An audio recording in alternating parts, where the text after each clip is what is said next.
उत्तराखंड की सम्मानित जनता नमस्कार। आज बड़े दिनों बाद फिर से मैं आपके मध्य आया हूं, यानी कि भू अध्यादेश अधिनियम अभियान उत्तराखंड, यानी कि भू कानून अभियान उत्तराखंड। जैसे कि आपको मालूम चला कि शुक्रवार को यशस्वी मुख्यमंत्री श्री पुष्कर सिंह धामी जी ने ये कहा कि एक परिवार में 250 वर्ग मीटर से ज्यादा जितनी भी जमीनें ली गई हैं वो वापस राज्य सरकार में निहित होंगी। 2016 से लेकर लगातार हम यानी कि भू कानून अभियान हिमाचल की तर्ज पर भू कानून की मांग कर रहा है। इस दरमियान हमने 2500 किलोमीटर की यात्रा करी और उत्तराखंड के प्रसिद्ध देवी स्थान और लोक देवी देवताओं के श्री चरणों में हमने ज्ञापन अर्पित किया भू कानून रूपी। उसके साथ साथ जब हम 2500 किलोमीटर की यात्रा में गए तो प्रत्येक नुक्कड़ों में हमने नुक्कड़ सभाएं की, लोगों को समझाया कि आखिर क्यों जरूरी है उत्तराखंड में भू कानून। उसी के मद्देनजर जब लोगों को हमने घर घर में जाकर, गांव गांव में जाकर ये जन चेतना पहुंचाई, ये विमर्श अपना पहुंचाया, तो राज्य की 110 तहसील, 95 ब्लॉक और 13 डिस्ट्रिक्टों में हमारे विमर्श को लोगों ने समझा और पकड़ने की कोशिश करी। 2018 में जब त्रिवेंद्र सरकार ने इस भूमि कानून को, जो उसकी सीलिंग थी 12.5 एकड़ की, उसको अवॉलिश कर दिया, तो उसके बाद हमने लगातार सड़कों में भू कानून के लिए मैराथन, भू कानून के लिए पैदल यात्राएं, साइकिल यात्राएं, गोष्ठी, विचार विमर्श, सदन और सड़क से लेके विधानसभा तक मार्च किए।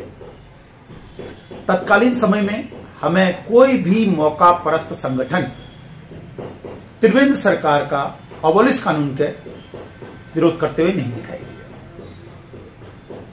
तत्पश्चात हम इस पर लगातार लोगों के बीच में जनसंचार करते रहे, लोगों को अपने विमर्श को पहुंचाते रहे, महिलाओं के बीच में गए, गांव गांव में गए, घरों घरों में गए और लगातार हम इस विमर्श को भू कानून, वो भी हिमाचल के रूप में हम इसको लगाना चाहते थे। अब हिमाचल हम इसलिए कह रहे हैं क्योंकि हमारे बीच में से कोई भी इतना बड़ा कानून का एक्सपर्ट नहीं है, क्योंकि 2004 में जब नारायण दत्त तिवारी जी ने यूपी ZLRA 1950 का सेक्शन 154 को लेकर यहाँ पे आमूलचूल परिवर्तन किया, यानी कि एक अधिनियम लेके आए कि प्रत्येक परिवार की संख्या 5, वो केवल 500 मीटर यहाँ पे ले सकता है। लेकिन इसी का संशोधित रूप खंडूरी जी 2007 में लेके आए। मनसा भले ही उनकी अच्छी हुई होगी या रही होगी, लेकिन उसमें एक लकुना छूट गया। वो लकुना ये छूटा कि उन्होंने उसमें लिखा स्वयं या परिवार के लिए।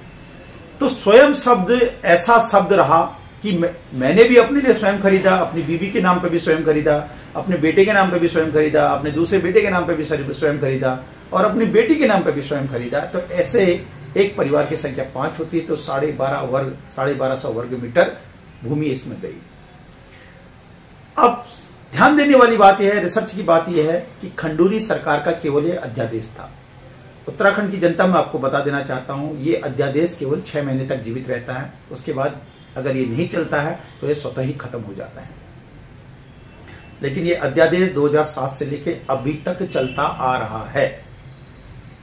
2018 में त्रिवेंद्र सरकार ने जब इसको अबॉलिश किया तो उसके बाद एक नया कानून आया, लेकिन मानक ये रखा गया कि बाहरी व्यक्ति यहाँ पे कृषि योग्य भूमि, यानी कि घर बनाने के लिए, जो भारत में कभी भी कोई भी नहीं रोक सकता है, उसको 250 मीटर दिया जा सकता है। लेकिन इस कानून का मनसा भले ही, मैं फिर भी कह रहा हूं, मनसा भले ही सही रही होगी, लेकिन अधिकारी या सेक्रेटरी या किसी ने भी उसमें चालाकी करके उस काम को किया। अब लगातार जब ये संघर्ष हमारा घर घर में, गली गली में, कुचे कुचे में जाने लगा और हम 2500 किलोमीटर की यात्रा करने के बाद जब हमने 84 दिन का अनशन पंडित दीनदयाल पार्क में शुरू किया, तो उसमें पूरी मातृ शक्तियों ने वो अनशन शुरू किया। उस समय भी हमें कोई भी ऐसा जो मौका परस्त संगठन जो आज सड़कों में दिखाई दे रहे हैं, वो हमें दिखाई नहीं दी।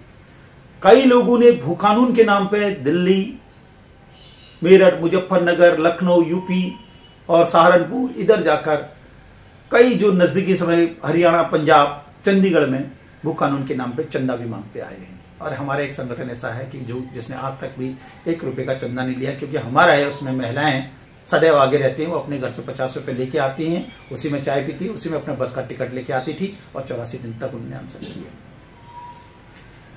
इसी विमर्श में जब बड़ा दबाव हुआ तो वर्तमान यशस्वी मुख्यमंत्री पुष्कर सिंह धामी जी ने सुभाष कुमार की अगुवाई में एक कमेटी गठित की। उसका नाम था भू संशोधन समिति। अब भू संशोधन समिति का मतलब यह है कि भूमि जो विकृत हो चुकी है उसको संशोधित किया जा सकता है। यानी कि उन्होंने भी पूरा रिकमेंडेशन दिया, जिसमें 23 बिंदु रखे। 23 बिंदुओं में केवल और केवल हिमाचल की तर्ज पर ही बात की गई। सुभाष कुमार जी ने तत्कालीन समय में हमसे संपर्क किया और हमने उनसे संपर्क किया, तो हमने 19 दौर की उनसे बात करी। तो उसमें सारा विमर्श हमारा उन्होंने रखा।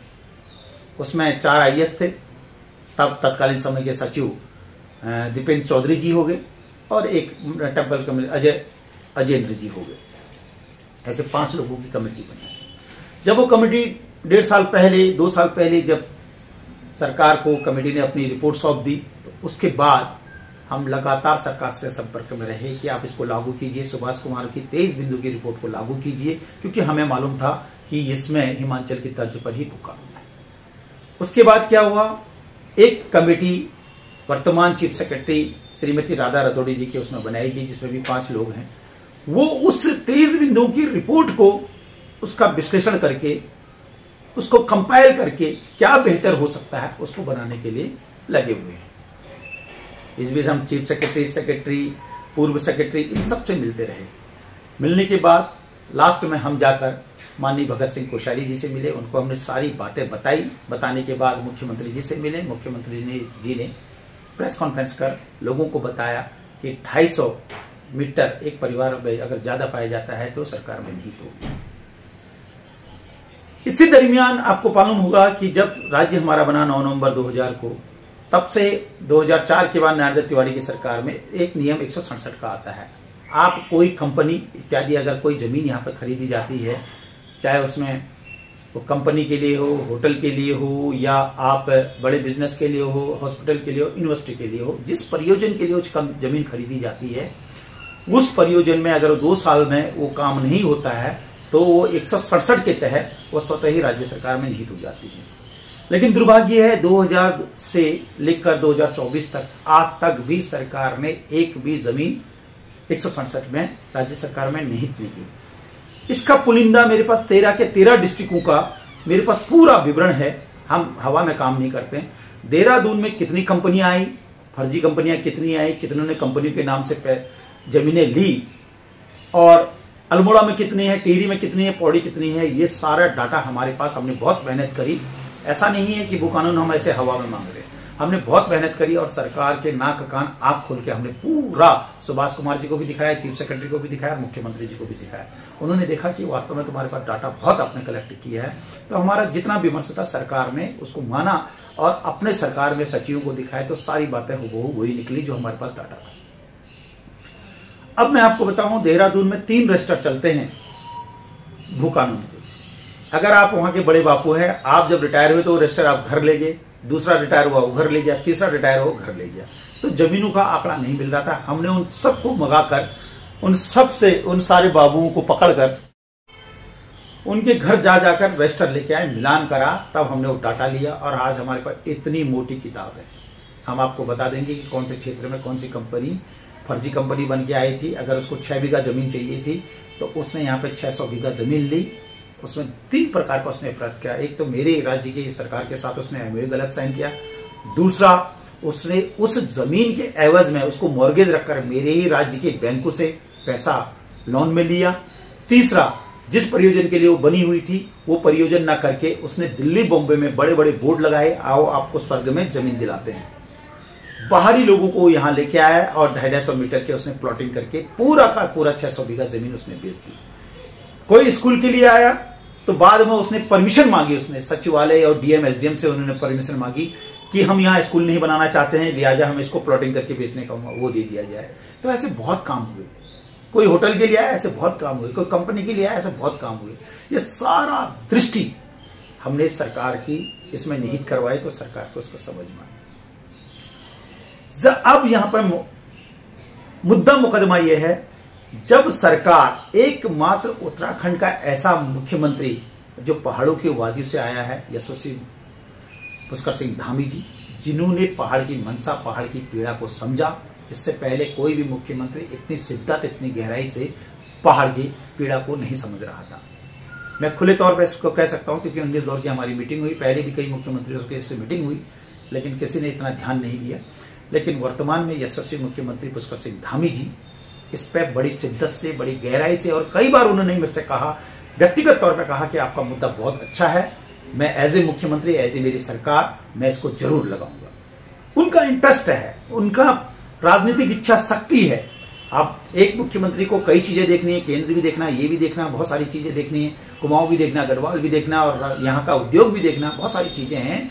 लेकिन मैं दावे के साथ कह सकता हूं कि यशस्वी मुख्यमंत्री पुष्कर सिंह धामी जी के दिलो दिमाग में और उनके अंतर चेतन मस्तिष्क में और दिल में, और साथ ही साथ उनकी इच्छा में, इच्छा शक्ति में यह है कि वो यहाँ भू कानून लगाना चाहते हैं। इसके लिए उन्होंने बार बार अपील भी की है और समय भी मांगा है, क्योंकि हम संघर्ष कर रहे हैं। एकमात्र संगठन हम संघर्ष कर रहे हैं क्योंकि त्रिवेंद्र सरकार के अबोलिश कानून को लेकर भी हमने संघर्ष किया और तब से लगातार हम करते आ रहे हैं। लेकिन अब बात यहां पे एक पक्ष और है कि कई शक्तियां ऐसी रही हैं जिन्होंने 2000 से लेकर 2024 तक, 2022, 23, 18 तक यहां पे ये चाहा कि यहां की जो कर सकने वाली शक्ति है, यानी कि जो पूर्ण शक्ति जिसे कहते हैं मुख्यमंत्री, उसको हिलाने की कोशिश करी। यानी कि बाहरी शक्तियों से, बाहरी भूमाफियाओं से, बाहरी आतताई शक्तियों से, आयातित शक्तियों से मिलकर यहां के कर सकने वाली शक्ति मुख्यमंत्री को डिस्टर्ब करने की कोशिश करी। ऐसे मौकाप्रस्त संगठन को वो आगे लेके आते हैं। आप देखेंगे कि अगर हमारा मुद्दा चल रहा है भू कानून, किसी और का मुद्दा चल रहा है कुछ, तो वो ये सारे मुद्दों को एक झोले में रखते हैं। उसमें वो समन्वय करके कहते हैं कि हमने समन्वय कर लिया है, तो समन्वय करके कहते हैं कि हमारी समन्वय संघर्ष समिति बन गई है। अब क्या करते हैं, वो रोडों में लोगों को इधर उधर बहलाने लग जाते हैं, भड़काने लग जाते हैं। उसमें कई ऐसे पार्टी जिनके बड़े बड़े चेहरे हैं जिन्होंने यही काम किया 2000 से लेकर आज तक का, इसलिए आज तक का कोई कानून नहीं लग पाया। तो पहली बार आपके राज्य में अन्यत्र न जाकर इन मौकाप्रस्त संगठनों के जाल में न फंसकर, क्योंकि मैं आपको दावे के साथ कहता हूं कि ये चंदा लेते बाहरी लोगों से, बाहरी मुंह से, अन्य लोगों से, इन सबसे चंदा पकड़कर आयातित और आतताई शक्तियों से चंदा पकड़कर ये यहाँ पर इनकलाब जिंदाबाद, ये जिंदाबाद, सरकार मुर्दाबाद, मुख्यमंत्री मुर्दाबाद, इस प्रकार के नारे लगाते हैं और भोली भाली जनता को बरगलाते हैं। आप अखबार पढ़िए, क्या एक मुख्यमंत्री अगर आपके सामने ये कह रहा है कि मुझे समय दीजिए, मैं यहाँ पे भू कानून लगाऊंगा, क्या वो झूठ बोल रहा था? त्रिवेंद्र सरकार ने तो कभी आपसे नहीं कहा कि आप मुझे समय दीजिए, मैं आपको अबॉलिश कर रहा हूं, आपके कानून को तस्तरी में रख के उत्तराखंड को बेच रहा हूं। हालांकि आज त्रिवेंद्र सरकार का भी हमने स्टेटमेंट पढ़ लें, कभी किसी सरकार ने आपसे पूछा? नहीं पूछा। अगर ये सरकार आपसे पूछ रही थी, इसका मतलब उनके मन मस्तिष्क में ये बात है। इसलिए आप समय दीजिए, हमारे संगठन से जुड़िए। हमने इस लड़ाई को लड़ा है, भू अध्यादेश अधिनियम अभियान ने इस लड़ाई को लड़ा है, भू कानून अभियान ने इस लड़ाई को लड़ा है। तो हम आपसे निवेदन करते हैं, समय दीजिए।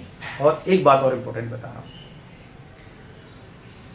1960 से लेकर 64 के बीच में यहां पर भूमि बंदोबस्त हुआ था, इसीलिए नाम रखा गया है भू संशोधन। भूमि को संशोधित करना, संशोधित रूप, यानी कि भू बंदोबस्तीकरण।